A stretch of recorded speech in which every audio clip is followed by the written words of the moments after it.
ಹರಿ ಓಂ. ಪಠ್ಯ Facebook, Twitter ಮತ್ತು ಬ್ಲಾಗ್ಗಳ ಪರಿಣಾಮ ಸಮಸ್ಯೆ. ಲೇಖಕರು ವಸುಧೇಂದ್ರ. ವಿಜ್ಞಾನ ತಂತ್ರಜ್ಞಾನಗಳ ಲೋಕದಲ್ಲಿ ನಡೆಯುತ್ತಿರುವಂಥ ಡೆವಲಪ್ಮೆಂಟ್ಸ್ ಬಗ್ಗೆ ನಮಗಿರುವಂಥ ಆಸಕ್ತಿ ನಿರಂತರವಾಗಿರುತ್ತೆ. ಈ ರೀತಿಯ ಒಂದು ಕ್ಯೂರಿಯಾಸಿಟಿ ನಮ್ಮೆಲ್ಲರಲ್ಲೂ ಸದಾಕಾಲ ಇರಬೇಕು. ಕಾರಣ, ತಂತ್ರಜ್ಞಾನದಲ್ಲಿ ಯಾವ ಹೊಸ ಡೆವಲಪ್ಮೆಂಟ್ ಆಗ್ತಾ ಇದೆ ತಿಳ್ಕೊಳ್ಳುವಂಥ ಒಂದು ಆಸೆ. ವೈಫೈ ಅನ್ನೋದು ಒಂದು ವಿಸ್ಮಯ ಜಗತ್ತು. ಇದನ್ನು ಮೊಬೈಲ್ ಮತ್ತು ಇಂಟರ್ನೆಟ್ ಸಂಪರ್ಕವನ್ನಾಗಿ ಬಳಸ್ತಾ ಇದ್ದೀವಿ. ಇದು ವಿದ್ಯಾರ್ಥಿಗಳಿಗೆ, ಸಾಹಿತಿ, ಗೃಹಿಣಿ ಎಲ್ಲ ರೀತಿಯ ಬಳಕೆದಾರರಿಗೆ ಒಂದು ರೀತಿಯ ವರದಾನ ಆಗಿದೆ. ಇಲ್ಲಿರುವಂಥ ಪರಿಣಾಮ ಮತ್ತು ಸಮಸ್ಯೆಗಳನ್ನು ಲೇಖಕರು ಬಹಳ ಪರಿಣಾಮಕಾರಿಯಾಗಿ ವಿವರಣೆಯನ್ನು ಕೊಡ್ತಾ ಇದ್ದಾರೆ.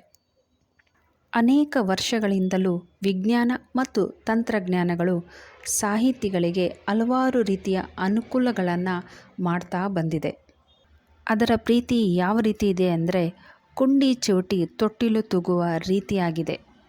ಈ ಟೆಕ್ನಾಲಜಿ ಬಣ್ಣ ಬಣ್ಣದ ಆಕರ್ಷಕ ಮುದ್ರಣದ ಸಾಧ್ಯತೆಯನ್ನು ಸಾಹಿತಿಗಳಿಗೆ ತೋರಿಸ್ಕೊಟ್ಟಿದೆ. ಓದುಗರಿಗೆ ಟಿವಿ ನೀಡಿದೆ.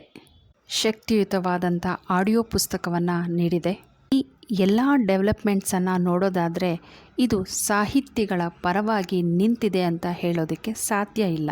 ಅದು ತನ್ಪಾಡಿಗೆ ತಾನು ಕೆಲವೊಂದು ವಿಷಯಗಳನ್ನು ಕಂಡುಹಿಡಿತಾ ಇದೆ. ಅದರಲ್ಲಿ ಕೆಲವೊಂದು ನಮಗೆ ಉಪಯೋಗವಾದರೆ ಮತ್ತು ಕೆಲವೊಂದು ಕಿರಿಕಿರಿ ಅನ್ನೋ ರೀತಿ ಕಾಣಿಸುತ್ತೆ. ಅದರಲ್ಲಿ ಕೆಲವಂತೂ ನಮ್ಮ ಅಸ್ತಿತ್ವವನ್ನೇ ಅಲುಗಾಡಿಸುವಷ್ಟು ಶಕ್ತಿಯುತವಾಗಿದೆ. ಇತ್ತೀಚಿನ ದಿನಗಳಲ್ಲಿ ಫೇಸ್ಬುಕ್, ಟ್ವಿಟ್ಟರ್ ಮತ್ತು ಬ್ಲಾಗ್ಗಳು ಬಂದಿದೆ. ಬರೆಯಲಿಕ್ಕೆ ಆಸಕ್ತಿ ಇರುವಂಥ ಜನರಿಗೆ ಕಂಪ್ಯೂಟರ್ ಒಂದು ರೀತಿಯ ವರದಾನ ಆಗಿದೆ. ಒಂದು ಬುಕ್ಸನ್ನು ಅದರಲ್ಲಿ ಅಪ್ಲೋಡ್ ಮಾಡುವಾಗ ಅದರಲ್ಲಿ ಅಕ್ಷರ ಮಾತ್ರ ಇರೋದಿಲ್ಲ, ಆಡಿಯೋ, ವಿಡಿಯೋ, ಫೋಟೋ ಎಲ್ಲ ಇರುತ್ತೆ. ಆಗ ಅದು ಪುಸ್ತಕಕ್ಕಿಂತ ಹೆಚ್ಚು ಎಫೆಕ್ಟಿವ್ ಆಗಿ ಅದರ ಬಗ್ಗೆ ವಿವರಣೆಯನ್ನು ತಿಳ್ಕೊಳ್ಳೋದಕ್ಕೆ ಸಾಧ್ಯ ಆಗುತ್ತೆ. ಟೋಟಲಿ ಇದೊಂದು ರೀತಿಯ ಅಟ್ರಾಕ್ಟಿವ್ ಆಗಿದೆ ಮತ್ತು ಇದಕ್ಕೆ ತಗುಲುವಂಥ ವೆಚ್ಚ ತುಂಬ ಕಡಿಮೆ ಇದೆ. ಹಾಗಾಗಿ ಎಲ್ಲರೂ ಇದ್ರ ಬಗ್ಗೆ ಹೆಚ್ಚು ಗಮನವನ್ನು ಕೊಡ್ತಾ ಇದ್ದಾರೆ. ಅಂದರೆ ಸಾಹಿತ್ಯದ ಉಪಕರಣಗಳೇ ಬೇರೆ, ಅಂದರೆ ಸಾಹಿತ್ಯದ ಟೂಲ್ಸೇ ಬೇರೆ ಅನ್ನೋದನ್ನು ಇಲ್ಲಿ ಲೇಖಕರು ಹೇಳ್ತಾ ಇದ್ದಾರೆ. ಅಂದರೆ ಸಾಹಿತ್ಯದ ಸೃಷ್ಟಿಯೇ ಬೇರೆ ಎನ್ನುವ ಮೂಲಭೂತವಾದ ವ್ಯತ್ಯಾಸವನ್ನು ತಿಳಿದುಕೊಂಡಿರೋದು ತುಂಬ ಒಳ್ಳೆಯದು. ನಮ್ಮೆಲ್ಲರಿಗೂ ಗೊತ್ತಿರುವ ಹಾಗೆ ಪಂಪ, ಕುಮಾರವ್ಯಾಸರು ಬರೆದಂಥ ತಾಳೆಗರಿ ಸಾಹಿತ್ಯ, ಅಂದರೆ ಆ ಕಾಲದಲ್ಲಿ ಅವರು ಬರಿತಾ ಇದ್ದಿದ್ದು ತಾಳೆಗರಿಯಲ್ಲಿ. ಆ ಸಾಹಿತ್ಯವನ್ನು ಸಹ ನಾವು ನೋಡಿದ್ದೀವಿ. ವೇದವ್ಯಾಸರು ಮಹಾಭಾರತವನ್ನು ಬರೆದಂತಹ ಸಂದರ್ಭದಲ್ಲಿ ಲಿಪಿ ಅನ್ವೇಷಣೆಯೇ ಆಗಿರಲಿಲ್ಲ. ಬಾಯಿ ಮಾತಿನಲ್ಲಿ ಬರೆದಂಥ ಸಾಹಿತ್ಯ ನಮ್ಮದು. ಇತ್ತೀಚಿನ ದಿನಗಳಲ್ಲಿ ಟ್ರೆಂಡಲ್ಲಿರುವಂತಹ ಸೋಷಿಯಲ್ ಮೀಡಿಯಾದಲ್ಲಿ ಸಾಹಿತ್ಯಗಳನ್ನು ಅಪ್ಲೋಡ್ ಮಾಡೋದು. ಹೊಸ ವಿದ್ಯಾರ್ಥಿಗಳು ತಾವು ಬರೆದಂತಹ ಸಾಹಿತ್ಯಗಳನ್ನು ಮೀಡಿಯಾದಲ್ಲಿ ಅಪ್ಲೋಡ್ ಮಾಡ್ತಾರೆ. ಅಂದರೆ ಇವರು ನಿರಂತರ ಅಭ್ಯಾಸಕ್ಕಾಗಿ ಈ ಒಂದು ಮೀಡಿಯಾನ ಯೂಸ್ ಮಾಡಿರ್ತಾರೆ. ಆದರೆ ಸಾಹಿತ್ಯಕ್ಕೆ ಇದರ ಅವಶ್ಯಕತೆ ಇಲ್ಲ. ನಾವು ಒಂದು ಕವಿತೆಯನ್ನು ಬರೀಬೇಕು ಅಂತ ಅಂದ್ಕೊಳ್ತೀವಿ. ಅದು ತಾಳೆಗೆರೆಯಲ್ಲಾಗಿರಲಿ, ಪೇಪರಲ್ಲಾಗಿರಲಿ, ಫೇಸ್ಬುಕ್ಕಲ್ಲಾಗಿರಲಿ. ಆದರೆ ಆ ಕವಿತೆ ಮಾತ್ರ ಚೆನ್ನಾಗಿರಬೇಕು ಅಷ್ಟೇ. ಒಂದು ವೇಳೆ ಕವಿತೆ ಚೆನ್ನಾಗಿಲ್ಲ ಅಂದರೆ ಯಾವುದೇ ರೀತಿಯ ಮುಜುಗರ ಇಲ್ಲದೆ ಚೆನ್ನಾಗಿಲ್ಲ ಅಂತ ಹೇಳಬೇಕು. ಒಟ್ಟಿನಲ್ಲಿ ಬಳಸಿದಂತಹ ಮಾಧ್ಯಮ ಯಾವುದು ಅನ್ನೋದಕ್ಕಿಂತ ಉತ್ತಮವಾದ ಕವಿತೆಯನ್ನು ಬರಿಬೇಕು ಅನ್ನೋದು ಮುಖ್ಯ. ಸಾಹಿತ್ಯ ರಚಿಸಿದವರಿಗೆ ಅದನ್ನು ತಮ್ಮ ಸಮಾನ ವಯಸ್ಕರ ಜೊತೆ ತೋರಿಸಿ ಅದರ ಮೆಚ್ಚುಗೆಯನ್ನು ಪಡೆಯುವಂತಹ ಒಂದು ರೀತಿಯ ಆಸೆ ಮನಸ್ಸಿನಲ್ಲಿ ಯಾವಾಗಲೂ ಇದ್ದೇ ಇರುತ್ತೆ. ಅದಕ್ಕಾಗಿ ಅನೇಕ ದಾರಿಗಳನ್ನು ಹುಡುಕ್ತಾರೆ. ಅದಕ್ಕಾಗಿ ನಮ್ಮ ಇಂದಿನ ಕಾಲದವರು ಏನು ಮಾಡ್ತಿದ್ರು ಅಂದರೆ ಅಂಚೆ ಸೇವೆಯನ್ನು ಬಳಸ್ತಾ ಇದ್ದರು.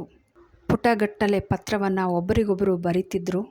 ಆ ಲೆಟರಲ್ಲಿ ಅವರು ಕವಿತೆ, ಕತೆ, ಲೇಖನ ಎಲ್ಲವನ್ನು ಫ್ರೆಂಡ್ಸಿಗೆ ಹಂಚ್ಕೊಳ್ತಾ ಇದ್ದರು.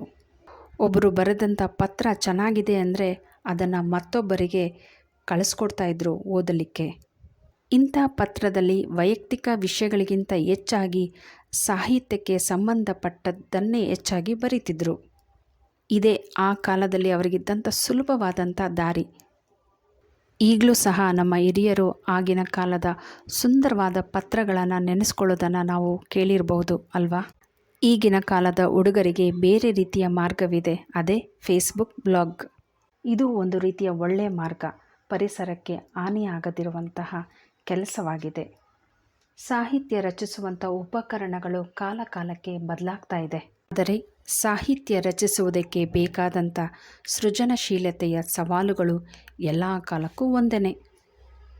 ಪಂಪ ಕುಮಾರವ್ಯಾಸರಿಗೆ ಸಾಹಿತ್ಯ ಬರೆಯಲಿಕ್ಕೆ ಇದ್ದಂಥ ಸವಾಲುಗಳು ಆ ಕಾಲದಲ್ಲಿ ಯಾವ ರೀತಿ ಇತ್ತೋ ಅದೇ ರೀತಿಯ ಸವಾಲು ಈಗಲೂ ಇದೆ. ಅಂದರೆ ಸಾಹಿತ್ಯವನ್ನು ಬರೆಯುವಂತಹ ಪ್ರತಿಯೊಬ್ಬ ಸಾಹಿತಿಯೂ ಅತ್ಯುತ್ತಮವಾದಂತಹ ಉಪಕರಣಗಳನ್ನು ಬಳಸುವುದಕ್ಕೆ ಪ್ರಯತ್ನ ಪಡ್ತಾರೇ ಇದ್ದಾರೆ.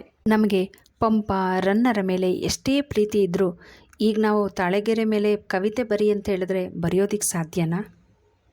ಅದೇ ರೀತಿ ವೇದವ್ಯಾಸರನ್ನು ಗುರುವಾಗಿ ಸ್ವೀಕರಿಸಿದಂಥವರು ಕಾವ್ಯವನ್ನು ಮೌಖಿಕವಾಗಿ ಅಂದರೆ ಬಾಯಿ ಮಾತಿನಲ್ಲಿ ಕಾವ್ಯವನ್ನು ರಚಿಸೋದಕ್ಕೆ ಸಾಧ್ಯನಾ ಅಂತ ಕೇಳ್ತಿದ್ದಾರೆ ಇಲ್ಲಿ.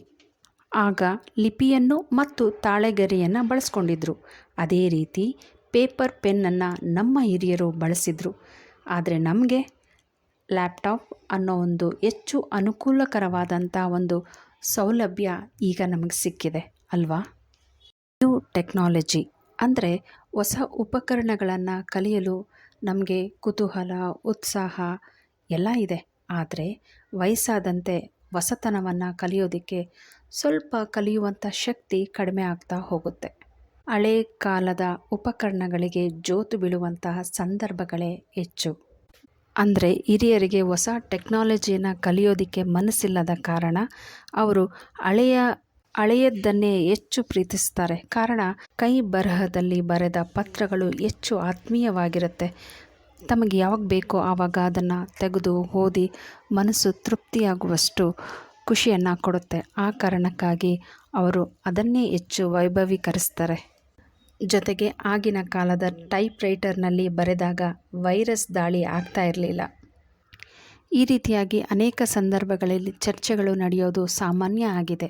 ಆದರೆ ಹೊಸ ಉಪಕರಣಗಳನ್ನು ಸೊಗಸಾಗಿ ಬಳಸುವುದಕ್ಕೆ ಕಲಿತಂಥವರು ಅದನ್ನು ದ್ವೇಷಿಸೋದಿಲ್ಲ.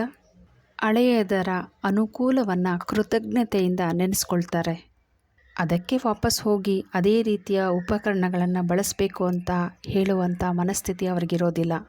ಈ ಮಾತಿಗೆ ಉತ್ತಮವಾದ ಉದಾಹರಣೆ ಶಿವರಾಮ್ ಕಾರಂತರಿಗಿಂತ ಬೇರೆ ಇಲ್ಲ.